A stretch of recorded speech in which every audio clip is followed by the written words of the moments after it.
वो ज़ात जिसने हमारे लिए इस सवारी को मुस्तखर कर दिया, वरना हम इसे काबू में लाने की ताकत ना रखते थे। बेशक एक रोज़ अपने रब की तरफ लौट कर जाना है। थोड़ी देर में प्रवास करने वाले हैं। आपसे गुजारिश है आप अपने पास से बांध दीजिए, अपनी कुर्सी की सीधी करें और खाने की मेज़ बंद कर दीजिए।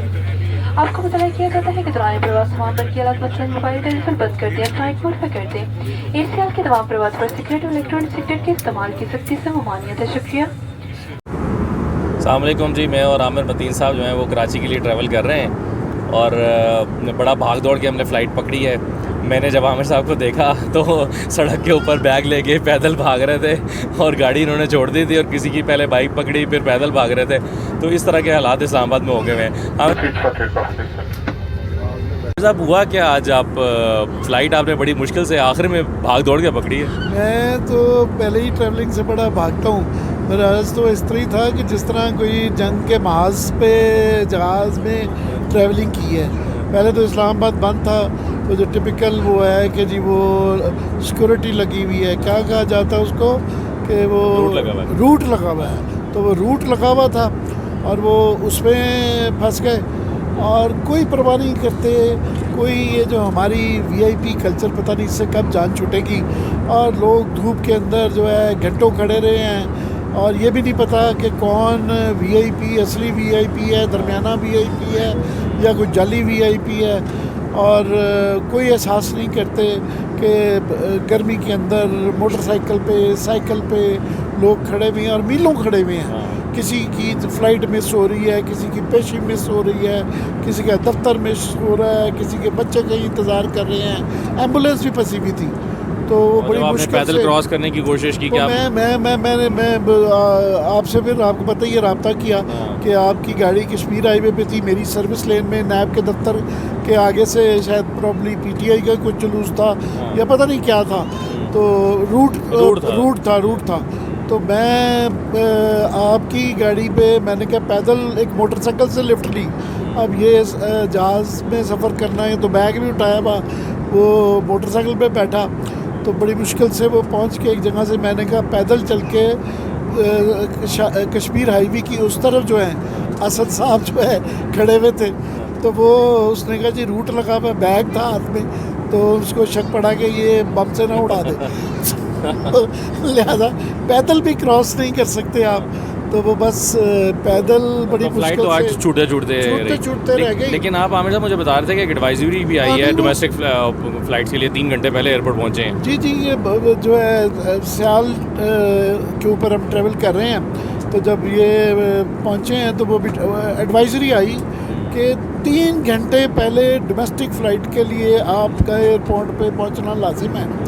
और मेरा ख्याल है अगर फ़्लाइट हो आपकी तो आप 2 घंटे से तैयारी करनी घर पे शुरू कर देते हैं, उठ जाते हैं। ख़ास तौर पे सुबह की फ़्लाइट हो तो सुबह 2-2.5 घंटे पहले उठें। जो है उसके बाद फिर ये नाकों से गुज़रे हैं, रूट से गुज़रे हैं, फिर 3 घंटे पहले पहुँचें। तो यानी जहाज़ में तो इसलिए जाता है कि चलो जी घंटे डेढ़ में कहीं पहुँचता है। तो ये अगर बस पे भी जाया जाए तो उतना ही टाइम लगता है कराची जितना जहाज़ पे लगता है।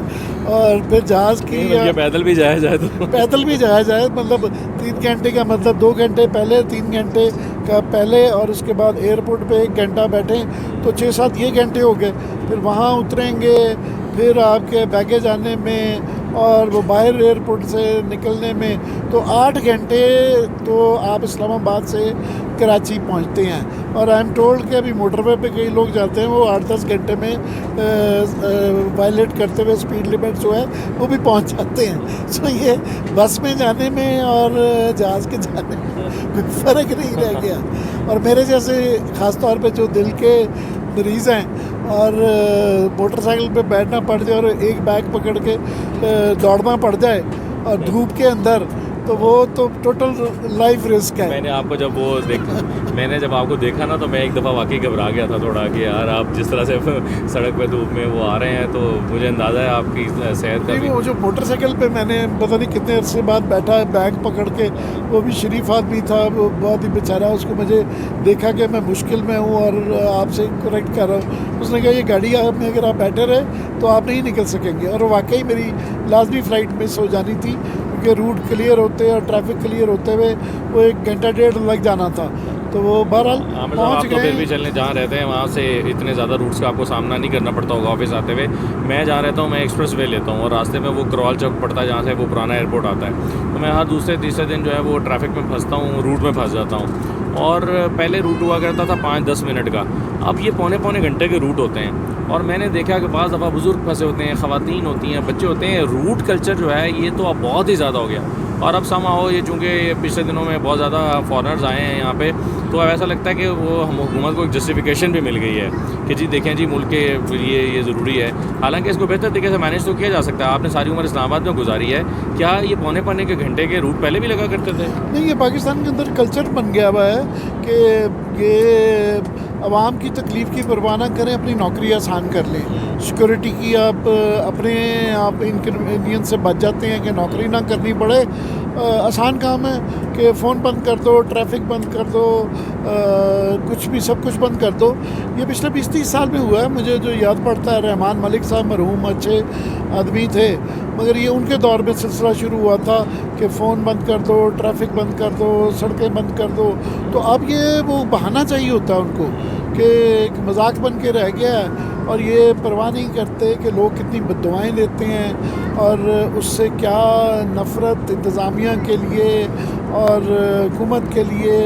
और वो जो लोग थोड़ी सी अपनी आसाइश ढूंढते हैं, और कई दफ़ा वो आपको पता है, आपके हमारे दोस्त हैं, वो बच्चे खुश हो रहे होते हैं कि जी क्या ज़बरदस्त है जी, प्रोटोकॉल मिल रहा है जी, प्रोटोकॉल एयरपोर्ट पे भी प्रोटोकॉल, सड़कों पे भी प्रोटोकॉल।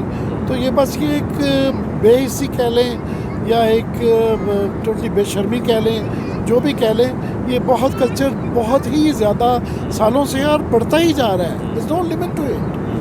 अच्छा आमिर साहब, ये बताएं कि आपने बड़ी माशाल्लाह सारी उम्र ट्रैवलिंग की है, डोमेस्टिक भी और इंटरनेशनल भी, घूमे फिरे भी बहुत हैं। अब तो आप आराम पसंद हो गए हैं, ज़रा मैं देखता हूँ। आराम पसंद नहीं, मैं ये ट्रैवलिंग अब तो कोई मज़ा रह नहीं गया, इतना मुश्किल हो गया है क्योंकि निज़ाम ख़राब होता जा रहा है। इंटरनेशनल ट्रैवलिंग छोड़ें, डोमेस्टिक ट्रैवलिंग करें। और अभी तो पता नहीं, ये अब PIA फॉर एग्ज़ाम्पल जो है अभी अच्छा किया, भेजती है, तो देखेंगे उसका क्या।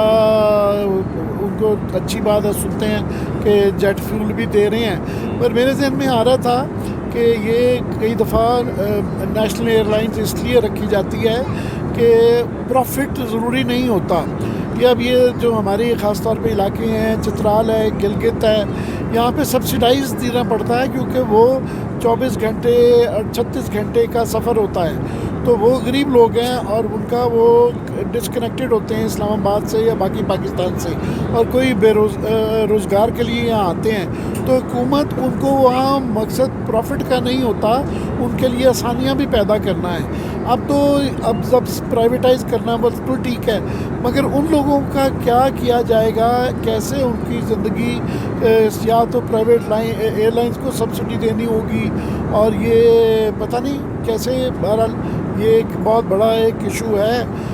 बाहर की दुनिया में जो मतलब अमेरिका कनाडा चले जाएं, छोटे छोटे आइलैंड्स हैं, दूर दराज हैं, तो हमारे यहाँ इतनी लेक्स हैं फॉर एग्ज़ाम्पल, तो यहाँ पे कोई वो जो पानी के ऊपर लैंड करने वाले जहाज़ वो नहीं है। फिर हमारे यहाँ एयर एम्बुलेंस जो है, मतलब फॉर एग्ज़ाम्पल ना होने के बराबर है। पंजाब में सुना था एक दफ़ा उन्होंने कोई सिलसिला शुरू किया, मगर वो पता चला कि बस बातों की हद तक ही था।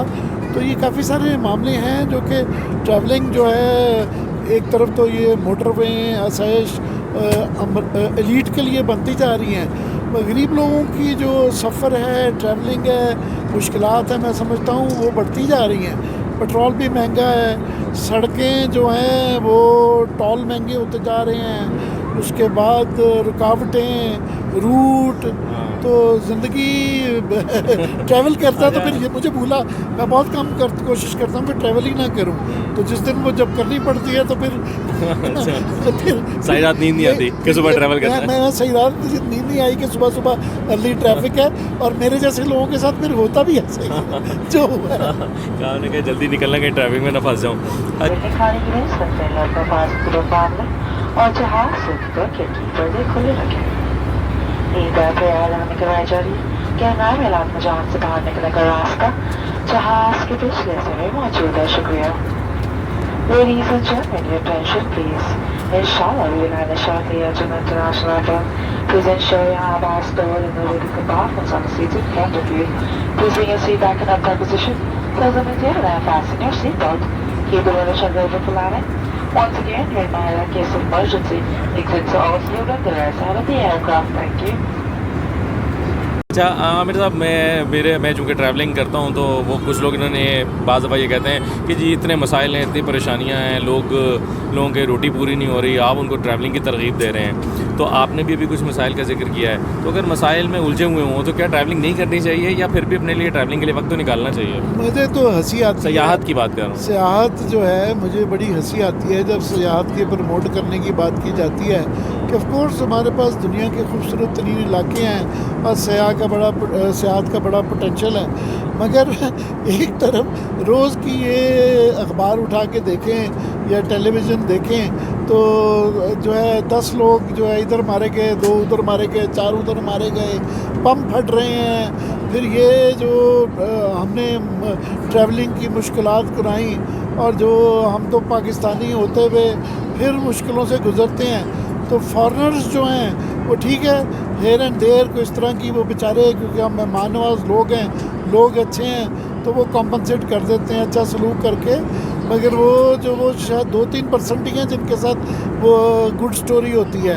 वो बैड स्टोरी वाले बेचारे चुप करके चले जाते हैं और वो आगे मना कर देते हैं कि ख़बरदार पाकिस्तान ना जाना। और वो हमारे मुतल्लिक वो एक कांग्रेसमैन था अमेरिका, उसने कहा पाकिस्तान वो परफेक्ट जगह है जहाँ पे अपनी सास को भेजना चाहिए। तो ये सास के रहने वाला अच्छा चले, बहुत शुक्रिया आमिर साहब। मेरा तो हमेशा अभी सफ़र ख़त्म नहीं हुआ बाय द वे, बाकी अभी देख रहे हैं, अभी लैंड करना है, अभी कराची उतरना है और फिर कराची से आगे जाना है। सो अभी कहानी हमारी ख़त्म नहीं हुई, हो सकता है इसका सीक्वल करें। आप तो वैसे अपना काम ख़त्म करके वापस चले जाएंगे। मैं कराची आता हूँ तो मुझे समंदर बड़ा पसंद है, तो मैं एक दफ़ा समंदर पे ज़रूर जाता हूँ, चाहे फ़िशिंग के लिए चला जाऊँ, अगर फ़िशिंग का सीज़न नहीं है तो वैसे ही। ये दावतनामा आप चाहते हैं, हमारे काफ़ी सारे दोस्त थे कि वो ये काम करते थे कि वो जब भी सफ़र करते थे तो इस तरह का ऐलान कर देते थे और नंबर भी दे देते थे कि मेरा ये नंबर है और मैं कराची में हूँ। राइट।